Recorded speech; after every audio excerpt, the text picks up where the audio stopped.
lot of fun, I think. I mean, it's been 3 weeks now, so we can kind of forget all the really awful, painful parts. The only thing I remember pain-wise is the last day, the century, and that was, I mean, my hands went numb.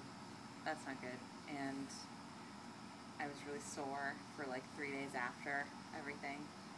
But actually, after doing days of yard work, days of biking look comparably easier.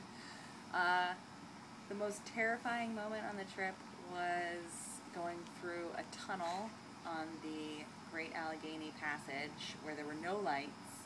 And even though it was a pretty short tunnel, probably maybe 100 feet or a little more, it was pitch black and I had to slow down. I started going in through the tunnel at like 17 miles an hour and I slowed down to 5 because I was afraid I was going to hit the walls, and it was just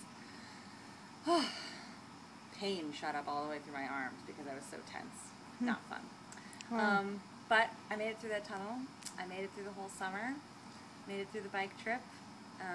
Everyone still loves each other, even if we didn't like each other for some times. But it was great. It was great being with my family for now coming on 9 weeks. And we figure it's the longest I've been with my brothers since 2005.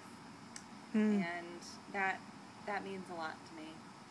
So even though it meant that we had to bicycle 60 miles a day, I was totally happy to do it and happy it's done and happy to go back to my husband. But yeah, I think I met all my expectations. I can now bike for a couple feet without the hands, and I can do all the turn signals, and I'm not afraid of traffic, which will be good in Singapore because their traffic is even worse. And I now have a whole slew of bike accessories and clothing and gear that I can use for the rest of my life, because apparently bikes last forever. And yeah, I feel much more comfortable in terms of bike maintenance, and I found out I really like cycling, so we're gonna keep it up.